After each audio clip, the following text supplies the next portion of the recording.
আরেকটা কথা বলি, কালকে অনেক রাত্রে একটা বেশ বিপদে পড়েছিলাম। আশেপাশে কোথাও কেউ নেই, এই বাকি কটেজগুলোও পুরো ফাঁকা, কেউ কোথাও নেই। আর যারা এদের স্টাফ যারা আছে তারা একদম সেই দিকটায় থাকে। এটা দেখাও, এরকম কোথাও কোনো লক ফক কিচ্ছু নেই। এই যে বন্ধ যদি হয়ে যায় না একবার, এই বাইরে থেকে খুলতে পারবেন না। আজকের এই গল্পের শুরুটা হয়েছিল 12 জুলাই 2025 মেচেদা স্টেশনের 4 নম্বর প্ল্যাটফর্ম থেকে। পরের দিন সকাল 7টায় পৌঁছে যায় বড়াভূম স্টেশন, তারপর সোজা পাথরডুংরি। আর এই সব গল্প আগের পর্বেই শুনিয়েছি। আজকে বলবো যে কটেজ থেকে চেক আউট করে সেই রাতে বাড়ি ফেরবার ট্রেন ধরার আগে পর্যন্ত কিভাবে সময় কাটাবেন। সঙ্গে পুরুলিয়ার অনেকগুলো ছোট বড় জানা অজানা সাইট সিইংয়ের তথ্য আজকে দেব। তাহলে চলুন দেরি না করে শুরু করা যাক। তবে তার আগে ওই যে সাবস্ক্রাইবটা করে ফেলুন। আর হ্যাঁ, যারা আগের পর্বটা দেখেননি চটপট দেখে নিন, লিংক ডেসক্রিপশন বক্সে দেওয়া আছে।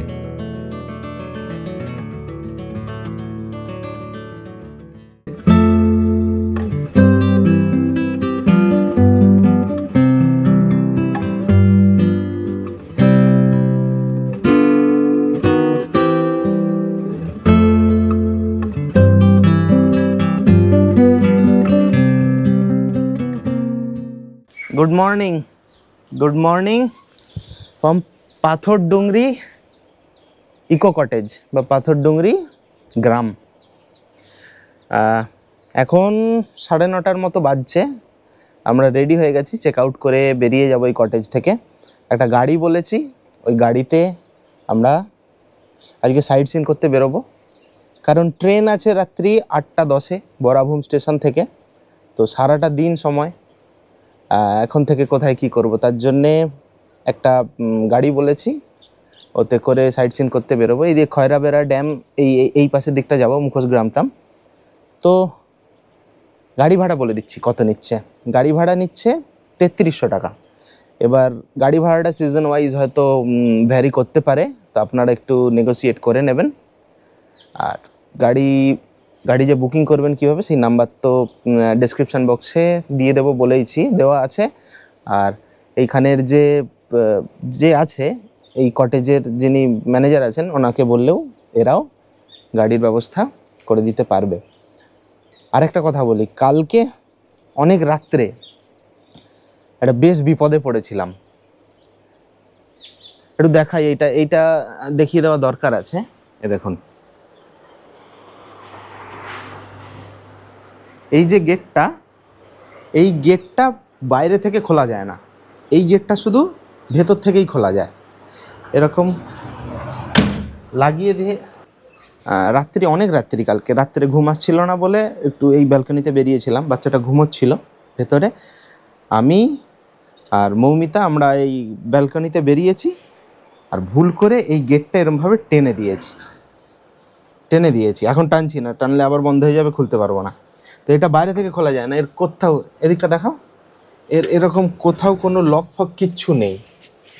এই যে বন্ধ যদি হয়ে যায় না একবার, এই বাইরে থেকে খুলতে পারবেন না, ভেতর থেকেই খুলতে হবে।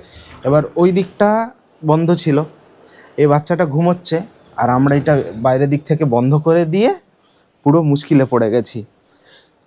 প্রায় 1 ঘন্টা 1.5 ঘন্টা অনেক ডাকাডাকি করছি, আর এখানে আশেপাশে কোথাও কেউ নেই। এই বাকি কটেজগুলোও পুরো ফাঁকা, কেউ কোথাও নেই। যারা স্টাফ আছে না, স্টাফেরা সব সেই দিকে একটা রুমে থাকে, আর আমরা এইখানে পুরো ফেসে গেছি অর্ধেক রাতে। তখন প্রায় 1 ঘন্টা 1.5 ঘন্টা অনেক এরম দরজা এরম টকটক করছি। এবার ও তো বাচ্চা, ও পাখা চলছে ভেতরে, কোনো মতে শুনতে পাচ্ছে না।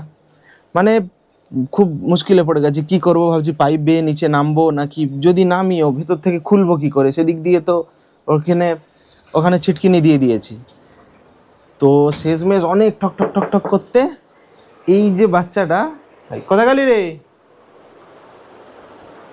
বলো বাবা, এই দেখ সে নিচে চলে গেছে। একা। কোথায় যাচ্ছিস? ওই দেখ নিচে চলে গেছে একা একা। এবার প্রায় ওইরকম 1-1.5 ঘন্টা বাইরে থেকে আমরা আওয়াজ করেই যাচ্ছি, দরজায় টোকা মারছি। এবার ঘুম থেকে উঠছেই না কিছুতে। শেষমেশ একটু নড়লো, তারপর আবার জোরে জোরে ঠকঠক করতে ঘুম থেকে উঠে আশেপাশে তো কাউকে দেখতে পাইনি, একা রুমের মধ্যে অন্ধকার। ও পুরো ঘাবড়ে গেছে, কিন্তু তাও দেখলাম গেটের কাছে এলো, এসে ওই এর তো লকটাও একটু অন্যরকম, এই যে এরকম টাইপের লক, এরকম করে টেনে এটাকে খুলতে হয়, মানে এটাকে চিপ প্রেস করে তারপর ঠেলতে হয়, স্লাইডিং। তো তারপরে খুলতে আমরা ঘরে ঢুকলাম। মানে খুব ভয় লেগে গেছিলো, ভেবেছিলাম হয়তো সারা রাত ওই বাইরেই কাটাতে হবে। আর এই জিনিসটা এই হোমস্টেতে যেটা জানলাম আগেও হয়েছে। তো এইটা একটা ভুল সিস্টেম, কারণ যেটা ঠিক আছে সিকিউরিটির জন্য যাতে বাইরে থেকে না খুলতে পারে সেটা থাকা দরকার, কিন্তু লকটা অটোমেটিক না করে ম্যানুয়ালি করা দরকার, যে ভেতর থেকে ছিটকিনি লাগিয়ে দিলাম, তাহলে বোধহয় ভালো হবে। কারণ তা না হলে এটা যদি কোনো বাচ্চা ফেসে যায় বা কিছু হয় সেক্ষেত্রে কিন্তু মুশকিল হয়ে যেতে পারে। তো আপনারা যখন আসবেন এইখানে এই জিনিসটা একটু মাথায় রাখবেন, যে ভুল করেও উল্টো দিকের যে ব্যালকনি আছে ওখানে গিয়ে ব্যালকনির বাইরে থেকে গেটটা এঁটে দেবেন না। বাকি এখানকার অনারকে আমি বলবো যাতে চেঞ্জ করে দেয়। তা চলুন, এখন 9:30 বাজে, এখানে ওই 10:30 করে বেরোবো। ব্রেকফাস্ট এখানে আর করছি না, কারণ ব্রেকফাস্টটা এখন চাটা খেয়েছি, একটু লেট করে উঠেছি, তো রাস্তায় কোথাও ব্রেকফাস্ট করব, লাঞ্চও করব রাস্তাতেই। ওগুলো সব দেখে একটু আধটু ঘুরে ঘাড়ে একদম সোজা বরাভূম স্টেশন, 8:10 ট্রেনে ব্যাক। তো চলুন গাড়ি আসুক, তারপর দেখা হচ্ছে। এই কটেজে একটা সুন্দর ওয়াচ টাওয়ার মতো করা আছে, চলুন ওটা দেখিয়ে নিয়ে আসি।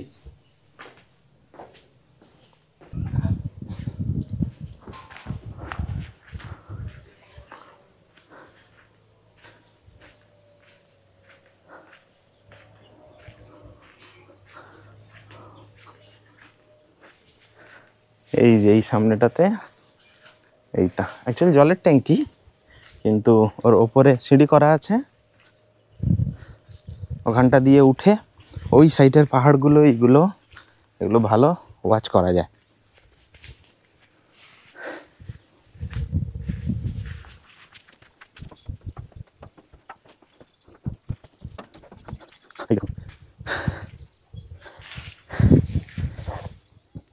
এই যে এই হচ্ছে পুরো অযোধ্যার রেঞ্জ, দেখুন আজকে দেখা যাচ্ছে এই যে পুরো রেঞ্জটা। আরও ওইদিকে চলে গেছে, ওইদিকেও আছে দেখা যাচ্ছে। এইটা হচ্ছে একটা আলাদা পাহাড়, এইটা মানে ওই রেঞ্জের মধ্যে নয়, এটা আলাদা। আর এই দিকটা দিয়ে পুরো এইটা একদম এদিকে আরও চলে গেছে, এইদিকে পর এদিকটা দিয়ে আর ওই রেঞ্জটা ওদিকে চলে গেছে। আর ওদিকটা কালকে হেঁটে হেঁটে গেছিলাম। আচ্ছা, আরেকটা ইনফরমেশন দিয়ে রাখি, সেটা হচ্ছে যে যেটা বলেছিলাম না, একটা ট্যুর প্ল্যান বলেছিলাম যে শুক্রবার রাতে চাপবেন, শনিবার থাকবেন, রবিবার আবার রাত্রি 8টার ট্রেনে ফেরত চলে যাবেন। আর একটা ট্রেন আছে এখানে, সেটা হচ্ছে ওটা বুধ, বৃহস্পতি আর শনিবার চলে। ট্রেনটা হচ্ছে হাওড়া ইন্টারসিটি সুপারফাস্ট এক্সপ্রেস। ওটা এই বরাভূম থেকে ছাড়ে, হাওড়া পর্যন্ত যায়, খড়গপুর পর্যন্ত অনেকগুলো স্টপ দেয়, তারপর খড়গপুরের পর একদম হাওড়া। তো এই ট্রেনটা ছাড়ে সকালবেলা 9:30টার সময় করে বরাভূম থেকে। তো যদি এরকম হয় যে শুক্রবারটা একটা ছুটি জোগাড় করতে পারলেন, তাহলে বৃহস্পতিবার রাত্রির বেলা চলে আসুন, মানে ট্রেনে চাপুন, শুক্রবার সকালে এখানে পৌঁছে যান, শুক্রবারটা কাটিয়ে শনিবার সকালবেলা আবার ওই এটাতে মানে ওই ইন্টারসিটি এক্সপ্রেসে চেপে বাড়ি ফেরত যেতে পারেন। সেক্ষেত্রে কি হবে না, এই যে ধরুন অনেকটা পরের দিকে ট্রেন থাকার জন্যে, যেমন সারাটা দিন কোথায় কাটাবো এটা একটা মুশকিল, কারণ 10টার পর তো এখানে চেক আউট। তো যদি সাইট সিন না করতে চান যে এখানটাতেই একটা দিন কাটিয়ে ফেরত চলে যাব, সেক্ষেত্রে এই ট্রেনটা চয়েস করতে পারেন। তাহলে কি হবে না, শনিবার সকালবেলা একটু আর্লি মর্নিং চেক আউট করে নিয়ে ওই 9:30-এ ট্রেন ধরে ফেরত চলে যেতে পারবেন। এবারে এই ইকো কটেজ সম্পর্কে দু একটা কথা। হসপিটালিটি খুব ভালো, রুমগুলো খুব সুন্দর, এবং রুম থেকে ভিউ তো দেখেছেন কতটা সুন্দর। শুধু যেটা হচ্ছে আমার লেগেছে সেটা হচ্ছে যে খাবারের দাম ধরুন আপনার হচ্ছে মাছ দিয়ে লাঞ্চ দিচ্ছে 250 টাকা, এগুলো সব ঠিক আছে, কিন্তু এর ওপরে এক্সট্রা যখনই নিতে যাবেন কিছু, সেইগুলো একটু এক্সপেন্সিভ আমার মনে হয়েছে।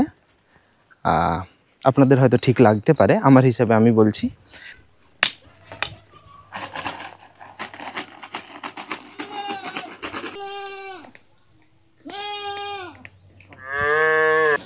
হ্যাঁ ঠিক আছে, চলুন। হ্যাঁ তাহলে ফোনে কথা হবে।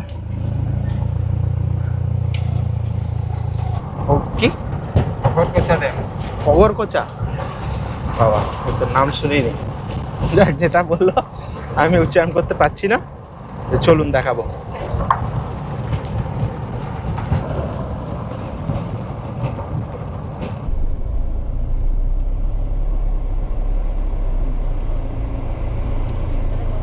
কি গরম!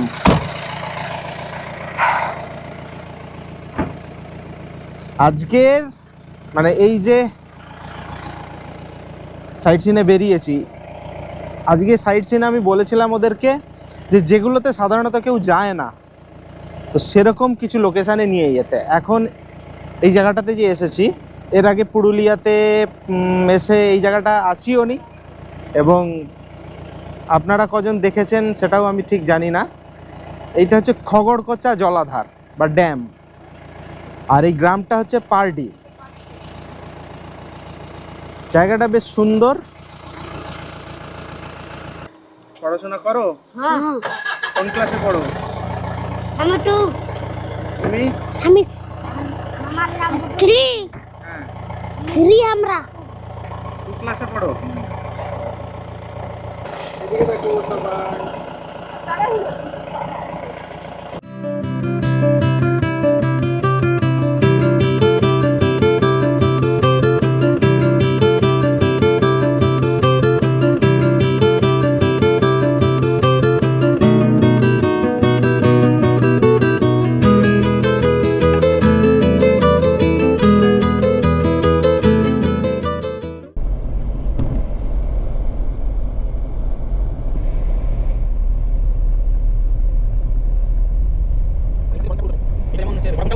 পুরুলিয়ার বর্ডার, পুরুলিয়া ঝাড়খণ্ডের বর্ডার, আর ওদিকটাও মাঠা। একটু হরর নয়, প্রচুরই হরর। আর বৃষ্টি হচ্ছে বলে পাতাগুলো সব পচে গিয়ে। এই যে জায়গাটা দেখছেন, এটা হচ্ছে মাঠাবুড়ু পাহাড়। আর এই মাঠাবুড়ু পাহাড়ে ওঠার জন্য এরকম সিঁড়ি করা আছে, এরকম পুরো সিঁড়ি আছে পাহাড়ের ওপর পর্যন্ত।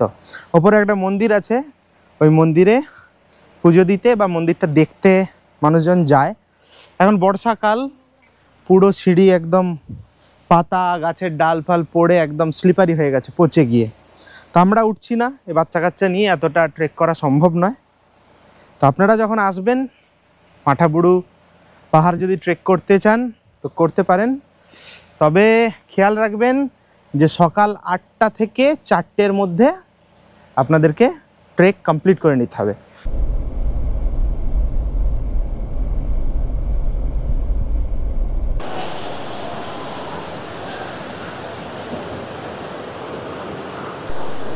এখন এসেছি তুর্গা ড্যাম। বাইরে প্রচণ্ড গরম আর সেই সঙ্গে প্রচণ্ড হিউমিড।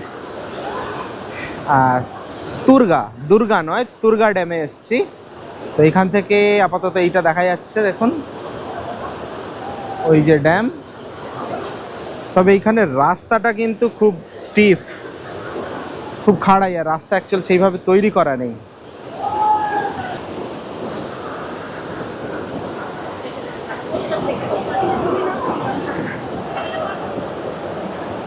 অনেকটা কিন্তু কিছু শোনা যাচ্ছে কিনা জানি না, তবে তুর্গা ড্যাম খুব বেশি নয়, একটু নামতে হবে। আর এই মুহূর্তে ভরা বর্ষায় তুর্গা ড্যাম দারুণ।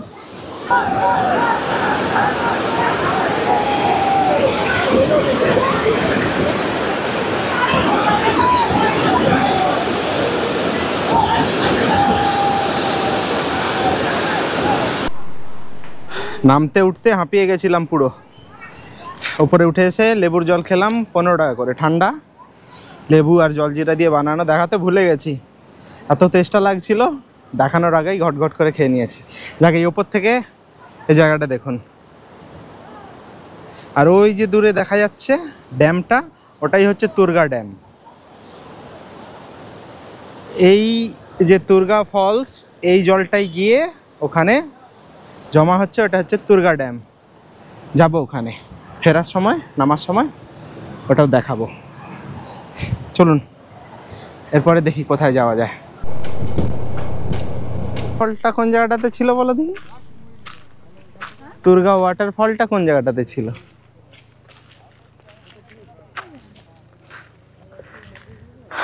তো এই হলো তুরগা ড্যাম, খুব বড় নয়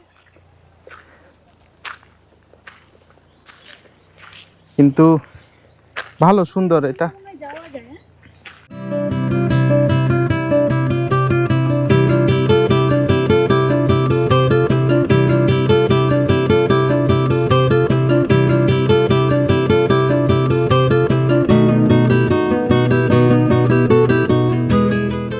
দুটো বাজতে যায়, খাওয়া হয়নি এখনো, লাঞ্চ সারা হয়নি, তো লাঞ্চ সারবো, সেরে তারপর সম্ভবত খয়রা বেড়া যাব।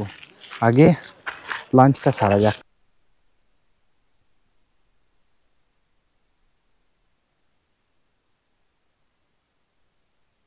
হাঁপিয়ে গেছি, নিচে নেমেছিলাম উঠতে উঠতে। যাই হোক, এখন দাঁড়িয়ে আছি একটা ড্যামের সামনে। আমার পেছনে এই যে সুন্দর ড্যামটা দেখতে পাচ্ছেন, এটা হচ্ছে খয়রা বেড়া ড্যাম। আর এই খয়রা বেড়া ড্যাম এর আগেও আমরা পুরুলিয়া আসার সময় প্ল্যান করেছি, কিন্তু হয়ে ওঠেনি। এটা একটা প্রাকৃতিক ড্যাম, তার সামনে দিয়ে এরকম বাঁধ দিয়ে এটা একটা ব্যারেজ তৈরি করে দেওয়া হয়েছে, বেশ সুন্দর। বিকেলের দিকে যদি আসেন, মানে একটু দুপুরের পর, তাহলে কিন্তু বেশ সুন্দর সময় কাটবে এখানে।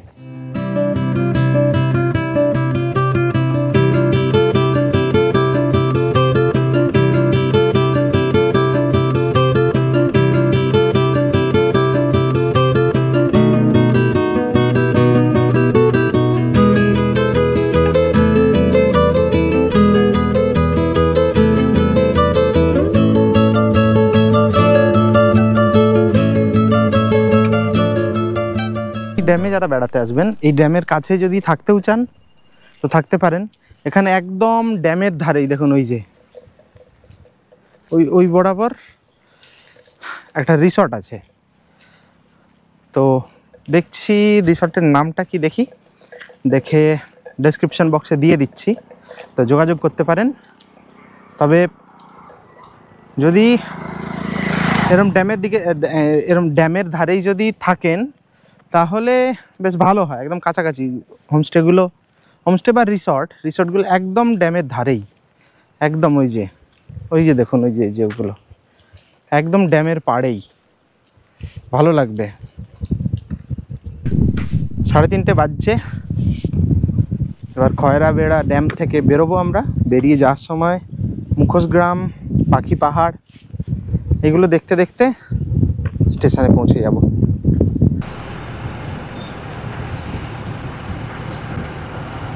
ডেকোরেটিভ, হ্যাঁ, বাড়ি সাজানোর জন্য আপনি করতে পারেন। যেমন এই বাঘগুলো যেমন ওকে সাইজ। আচ্ছা, এগুলো ছৌ নাচের, হ্যাঁ, বাঘ আছে। এগুলো ছৌ নাচে ইউজ হয়, তাই তো? এটা 100 টাকা। এইটা ভালো লাগছে, ছোটটা বেশি ভালো লাগছে। ছোটটা বেশি। এটা 100 টাকা। ছোট শিব আছে। আর আমরা আছি মুখোশ গ্রামে, চড়িদা গ্রামটার নাম অ্যাকচুয়াল চড়িদা, তাই তো? মুখোশ গ্রাম হিসেবেই বিখ্যাত পুরুলিয়ার। তো আগে এখানে, মানে এখন এরকম ডেকোরেটিভ আইটেম তৈরি হচ্ছে, নাহলে এটা বিখ্যাত হয় পুরুলিয়ার যে ছৌ নাচ হয়, সেই ছৌ নাচের মুখোশ তৈরি করবার জন্য। হ্যাঁ, রাক্ষস, বাঘ, এসব। তো 2018 সালে এই ছৌ নাচের মুখোশকে কিন্তু জিআই ট্যাগ প্রদান করা হয়। এটা দিন তো বলার কিছু নেই, আপনারা সবাই জানেন, প্রায় প্রত্যেকেই এসেছেন, দেখেছেন। এই যে পেছনে যে পাহাড়টা, এটা হচ্ছে পাখি পাহাড়। পাখি পাহাড় বলতে এতে যে পাখি থাকে বা এরকম কিছু নয়, এর গায়ে দেখুন, দেখা যাবে না হয়তো ভালো করে, কারণ এখন অনেকটা মুছে গেছে। এর গায়ে পাখি এঁকে দেওয়া হয়েছিল অনেকগুলো। একজন ক্যানভাস শিল্পী চিত্ত দে বলে, উনি এবং ওনার টিম মিলে এই পাহাড়ের এই গাটাতে পাখি এঁকে দেয়, সেই থেকে এটা পাখি পাহাড় হিসেবে বিখ্যাত হয়ে যায়।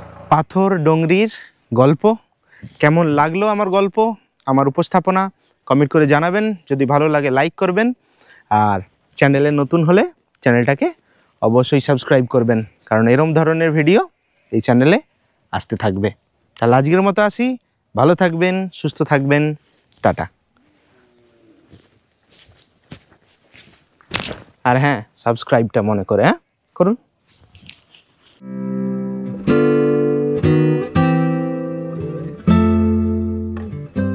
তো এই ছিল আজকের গল্প।